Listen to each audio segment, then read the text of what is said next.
here's a rundown of some of the features on my acoustic that I built custom for myself.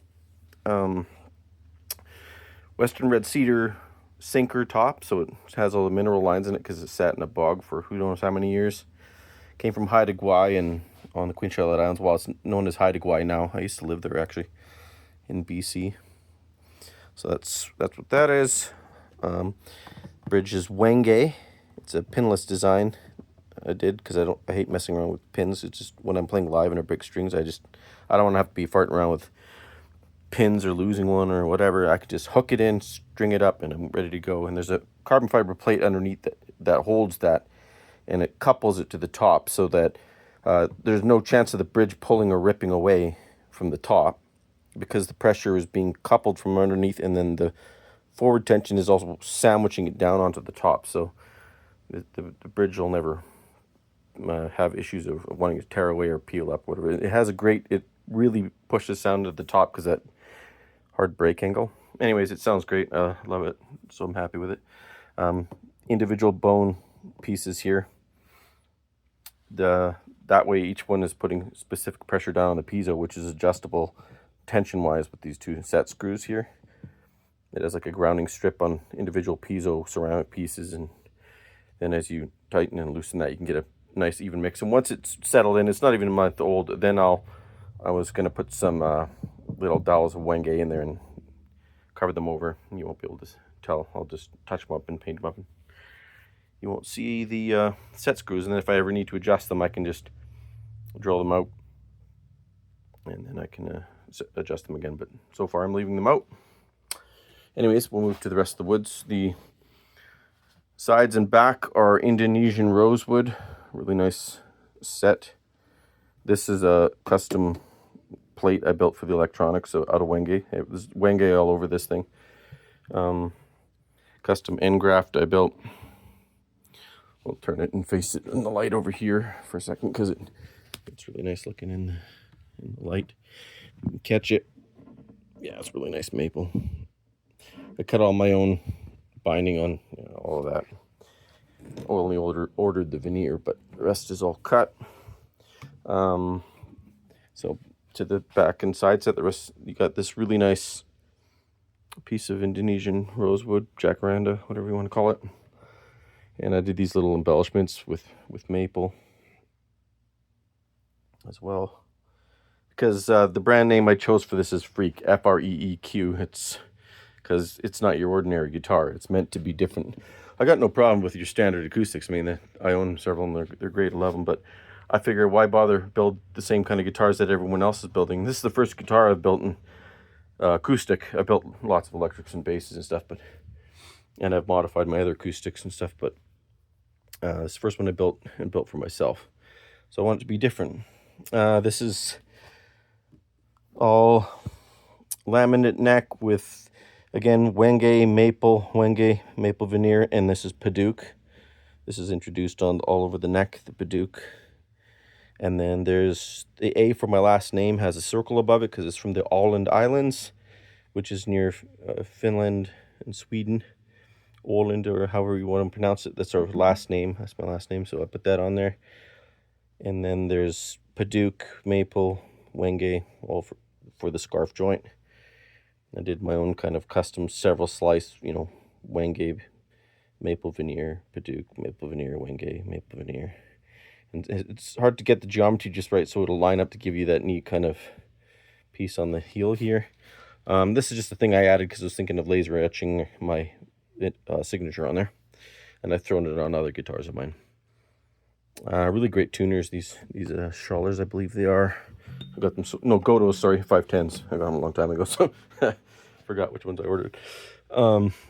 Red cedar, again, from the top is on the headstock, and it's got the same binding purfling in it. It's this wood purfling. There's, like, again, I mentioned that this is more of a unique guitar, Freeq guitar, because I didn't want to copy what everyone else is doing, just do my own unique Freeq thing. So I actually named it Freeq, Freeq guitars. And so yeah, it doesn't have your standard abalone. It has maple binding, which I think looks great with cedar. It's nice. I chose that for the contrast between the dark to light, dark to light. But the wood perfectly looks really neat. You know, I'm not totally sure on the woods of this. I ordered this stuff off of Amazon, but it is actual wood fiber in there, so could be like pine and mahogany and just some dyed wood or who knows what. But yeah, it looks really nice. And then I put the same stuff around the sound hole, which is my own little unique design. The Q's stand for the Freeq, Freeq brand name, which the EQ, you know, stands for equalization, which obviously to do with music, and it's spelt freakishly, just like the rest of the guitar. It's unique. It's a freak, right? So I'm not trying to reinvent the wheel in a way, but I'm also just not trying to follow everybody else. I stuck with everything else, standard bracing, everything, but changed a lot of stuff cosmetically on it, and it sounds great. That's the same A for the Allender thing there, last name. Then the fretboard, Wenge again, and then it has maple and Padauk binding on it. It's got maple and Padauk inlay, and here you got the F, R, E, E, and then the Q is on the 12th fret. And then it's just an embellishment I threw on. That's like, it stands 164. It's like a personal number of mine and of my family's, and then there's an infinity symbol. Basically means like love forever. So that's all the woods. Made my own custom, you know, nut and saddle pieces. Yeah. So that's all the woods on it. And now there's also this that I built into, because I had this on another acoustic I owned. I replaced the fretboard and the dot markers, and I put LED RGB light in it with 3 like toggle switches here. There's a battery pack here for it, so you can choose red, blue, and green, and then you can mix colors. So if you go the red and blue, you'll get a nice purple, and then you get the green and the blue, you get a really nice teal. You can see it in the sound hole as well, so when you're performing live, it looks pretty neat coming out of the sound hole like that. Yeah. And then I go camping a lot, so it's like you're in the dark, and if you're jamming with people or whatever around a campfire and you can't see, well, now you can. It's not just for flash. I mean, it is really neat looking, but it's super, like, I've used this on my last guitar like crazy when I was playing gigs at festivals and stuff, and it's dark. You can see your neck no problem. So and then this pickup system in it is from a Maton pickup system, mic piezo combination. It's the best one I've heard. It destroys my other guitars for plugged in. It just sounds so much better. That one's an Alvarez and there's a Taylor, but I used that one for years and beat it up and everything. But this one sounds, in my opinion, plugged in so much better. It's amazing. And unplugged, it sounds pretty great. It's a bit more quiet because I used a UV resin as a try on it, but I would probably use a different finish next time because it dulls the resonance a little more than I'd like, but it still sounds great. But plugged in, it's absolutely phenomenal. So yeah, there's my Freeq guitar. I'm building a cover plate that attaches on with magnets. So again, I don't like the screws or the pins or anything you have to mess around with. I had to use this existing screws that were in the smaller piece, but I made this plate so that it was a bigger hole so I can access easily inside of it. Underneath, I can get my whole hand and arm in there and mess around with stuff and move things around. So, because obviously I can't put my hand through there.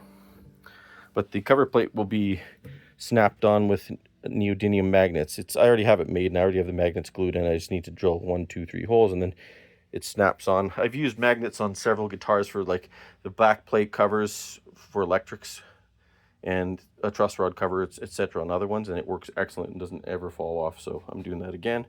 No screws, no end pins, and really great. Oh, and I should mention as well, the nut here is only 40 millimeters, and the neck, because of being a Wenge laminate, the same for wood for like bass guitars and stuff, I was able to get it absolutely ridiculously thin. It plays like an electric, and I do a lot of lead on acoustic, and it's just so fast. It's like the best neck I've ever felt on an acoustic ever. But I obviously, I made it for myself that way. So anyways, there's my Freeq guitar.